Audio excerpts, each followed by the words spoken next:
It was getting late, and I was getting worried. The prom was just a few hours away, and I hadn't heard from my date in days. As I stare out the front window, hoping to see her car pull up, I hear the heavy footsteps of my father coming down the hall. Surely he has some words of comfort to offer. "You should have never broken up with that pretty redheaded girl." That pretty redheaded girl was Allison, and she was my very first girlfriend. But my prom date, that was Maureen, and Maureen was my first girlfriend. We met on the first day of high school, freshman year, and bonded over music, trips into New York City, and our shared love of convenience store clerks who didn't check for ID. But all through high school, I always wondered, was Maureen more than just a friend? I just had to know before we went our separate ways and went off to college. We had always said that if we were both single come prom time, we would go together. So when I found out that she had broken up with her boyfriend a few weeks back, I dumped Allison, the pretty redheaded girl, and held Maureen to our prom promise. There was one small problem, though. Maureen had started running with a bit of a rough crowd that I didn't approve of, and things did not go well when I told her as much. We hadn't spoken in weeks. Oh my God, am I getting stood up? And at that moment, the phone rings, and I'm happy to hear Maureen's voice on the other end of the line. I'm running late. When she finally arrives, she's dressed in a billowy black and white prom dress that is only outdone by her massive head of freshly permed hair. But as she gingerly makes her way up my driveway, I sense that something is wrong. She is horribly sunburned, and her eyes are nearly swollen shut. And the string of pearls that she's wearing around her neck, they're stuck to the sea of blisters that cover the top of her chest. She looks horrible.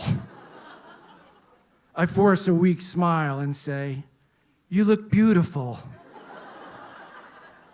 "Oh, shut up," she replies. "I had a horrible tanning bed accident. The doctor says there's second-degree burns. I even burned my retinas. My retinas. But I do have some painkillers, so yeah.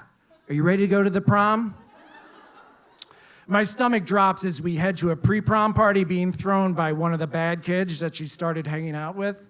And sure enough, every bully and high school mean girl is there. And they're all smoking and drinking and carrying on, in spite of the fact that there are many parents in attendance.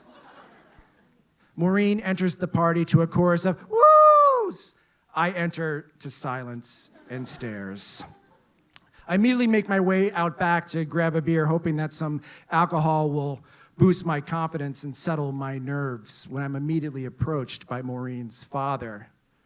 "Son, you're gonna have to be the responsible one tonight," he says, taking away my beer. "Keep an eye on my daughter. Make sure she gets home safe." And as I dutifully nod, I see Maureen out of the corner of my eye, shotgunning a beer with her new friends. An hour passes before we all pile into the party bus that has been hired to take us to the prom. It's as big as a city block, with a ceiling high enough to accommodate all that really big hair. It even comes with its own hostess to make sure everyone's drinks stay filled. Everyone, that is, except me. I spend the entire bus ride sitting by myself in the back of the bus. By the time we arrive at the prom, Maureen and all her friends are wasted. And she immediately runs to the bathroom shouting, "I gotta put my drops in. I'll find you later." I pass the time circling the ballroom, watching all my classmates dance and have fun. 30 minutes go by and there's no sign of Maureen, so I stop by the ladies' room, peering in through the open door, hoping that I catch a glimpse of her. "What are you doing, creepo?" another classmate says as she exits. Another 30 minutes go by, and there is still no sign of Maureen. Am I being stood up at the prom? Did she get back on the party bus and head off with all her friends? And what if I'm gonna tell her father if something bad happened to her? At that moment, the prom theme kicks in. It's the final song of the night, Eric Clapton's Wonderful Tonight, which is the exact opposite of how I feel at that moment. And then I see something on the dance floor that makes my heart break even more. Allison, the pretty redheaded girl, dancing with the president of the Honor Society. Full of tears, I run towards the exit and run right into Maureen. "Where have you been? I've been looking all over for you," she says. "All is not lost. The song is not over. The prom is not ended. We can still have this dance." I motion to her to come close so that we can have this dance. "What are you doing? Everybody's on the bus. Come on, let's go." We never did have that last dance. We never had that first kiss, and I'll never know if we could have been more than just friends. Myself.